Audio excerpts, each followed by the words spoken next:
আসসালামু আলাইকুম। আমি নাশপাতি। এমআরএস এগ্রো পক্ষ থেকে সবাইকে শুভেচ্ছা এবং অভিনন্দন। তো আজকে পক গোষ্ঠী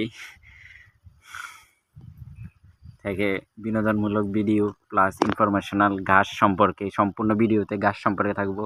কিভাবে আপনি নেপিয়ার ঘাসটা চাষ করবেন এবং নেপিয়ার ঘাস আসলে গরুকে খাওয়াইলে কেমন আপনার স্বাস্থ্য ভালো থাকে সবকিছু আজকে শুধুমাত্র এটা আজকে যারা গরু পালন করেন তাদের জন্যই এবং যারা পালন করেন না ভালো লাগলে দেখবেন। আজকে পুরো ভিডিওতে থাকবো এটা কিভাবে লাগাইতে হয় এটার ইনফরমেশনাল সব কিছু। তো আমরা দেখাইতেছি এই গাছগুলা। তো প্রথমে বলতে চাই এগুলো আসলে কিভাবে লাগাবেন। ধরেন আপনার যেখান থেকে আপনি এই গাছটা নিবেন বা আপনাদের প্রয়োজন হলে অবশ্যই কমেন্টসে জানাবেন, আপনাদেরকে অবশ্যই দিয়ে হেল্প করা হইব। তো আপনাদেরকে প্রথমে বলি, এই গাছটা যখন প্রায় 3 মাস বা 4 মাস হবে লাগানোর পরে প্রথম নতুন নতুন জায়গা থেকে, তারপরে আপনি এটার প্রোডাকশন পাওয়া শুরু করবেন এই গাছটা। তো মিনিমাম আপনার 4-5 মাস পুরানো গাছের গোড়া থেকে, এই বাকড়গুলা থেকে আপনাদের এখানে কাটা আসছে দেখাইতেছি যে এইগুলো আছে। এই যে গোড়া থেকে প্রায়, এটা তো এখন একবারে কচি, আপনার স্পষ্ট দেখাইতেছে এক জায়গায় নিয়ে। এই গাছগুলা আপনার মোটামুটি পুরানো। তো আপনারা কি করবেন, গোড়া থেকে কাইটা এরকম উপর যে এই শক্ত অংশটা, শুধু এই যে শক্ত অংশ দেখেন আপনারা স্পষ্ট করে দেখাইতেছি যে এখানে একটা শিকড়ের মতন আছে, এরকম শিকড় থাকবে বা শক্ত হইলে পুরানো হইলে কোনো অসুবিধা নেই, লাগাই দিবেন। কয় ইঞ্চি, 4 থেকে 6 ইঞ্চি নেবেন। 4 ইঞ্চি হলে বেটার। তো 4 ইঞ্চি ভিতরে মাটির ভিতরে দিয়ে দিবেন, এরকম গভীরে, এরকম এটা যেরকম গভীরে দিয়ে দিবেন।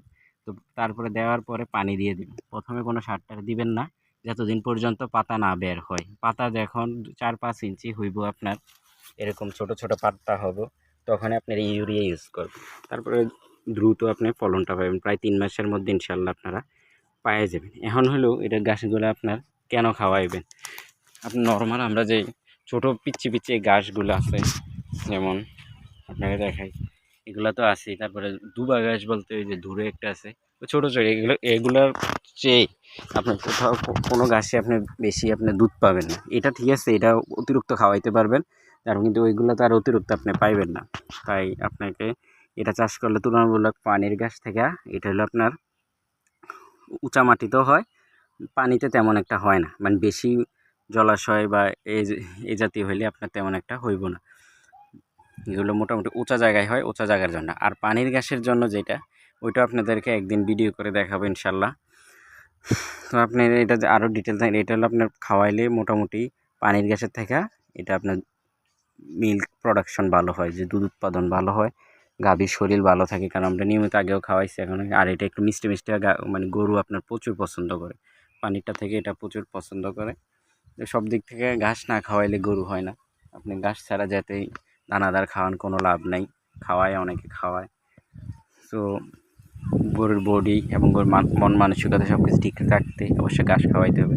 এবং ঘাস দুইটি হয়, একটা পানির হয়, একটা আপনার উঁচু মাটিতে হয়। আবার এটা পানিতেও হয়, তেমন মানে বেশি দিন পানি লাগিয়ে থাকলে সমস্যা হয় না, সমস্যা হয়। আর যদি অল্প কিছুদিন পানি আটকে থাকে তাহলে সমস্যা হবে না। আর নাহলে এটা তেমন একটা ফলন হয়, শুকনো মাটিতে ভালো হয়।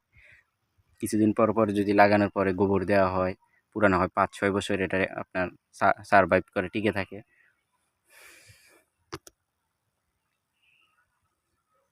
তো আপনাদের সাথে এই কথা।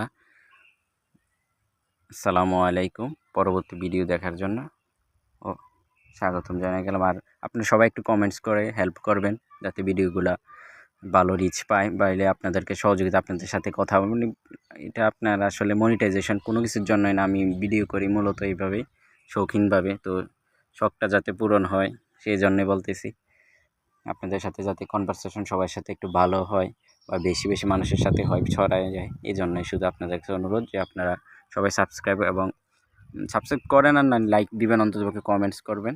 তো ভালো লাগলে পাশে থাকবেন। আসসালামু আলাইকুম।